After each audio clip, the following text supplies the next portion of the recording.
up and stand. I wasn't ready for it. I was reading a book, and a little 1-year-old, probably 6-pointer or so, was standing under the tree.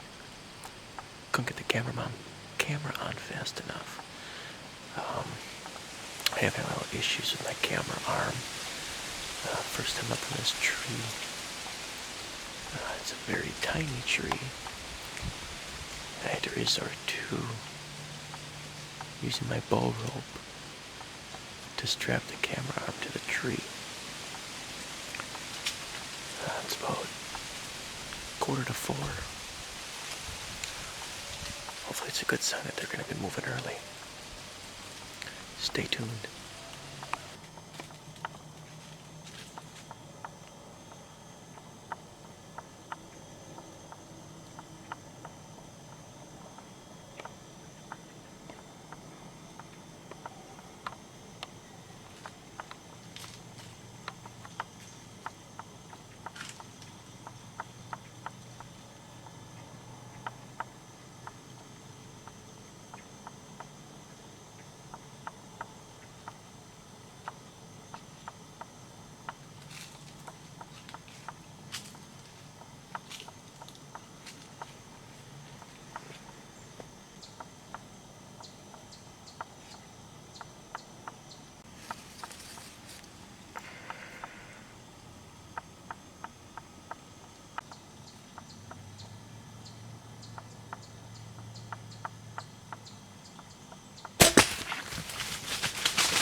Alright, we're out of stand. I apologize, I reviewed the footage. It's not the best footage. She didn't walk out where her fawn did. And as she was walking out, I drew back and she paused when she heard the tiny tree I was in shaking with leaves. I'm just going to walk up here and we'll see what we've got. Well, found the arrow. Now the hard part, find the rest of the deer. Stand by. Well, folks, found my arrow. Didn't find a speck of blood, but the arrow was soaked in blood. I'm sure there's blood everywhere up here. I found the arrow maybe 25 yards up on the hill from my stand. And I did find her another 20 yards from the arrow. There she is. Pretty nice doe.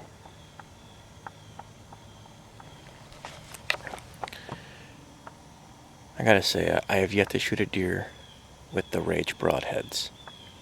That the deer have gone shoot, all of them have gone under 40, 50 yards. Well, folks, our plan we set out for this morning came true today.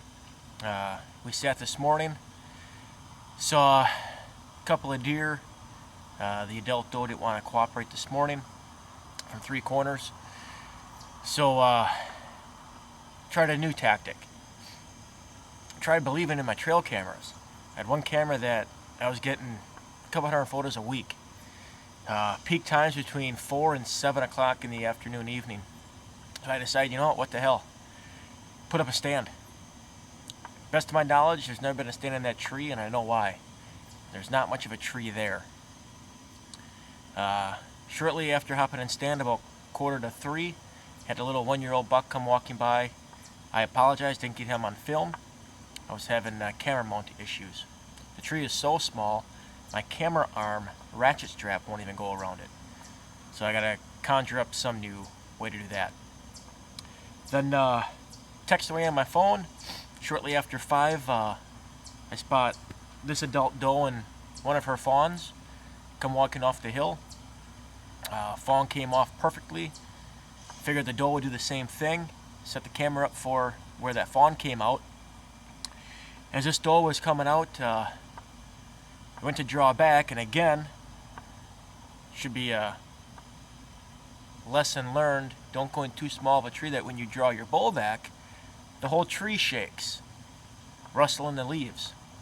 That froze this old girl right in her tracks. And I stayed at full draw for what seemed like eternity. I was just on the verge of letting down my bow as she decided to start walking. Once again, thank you for tuning to Olson Outdoors.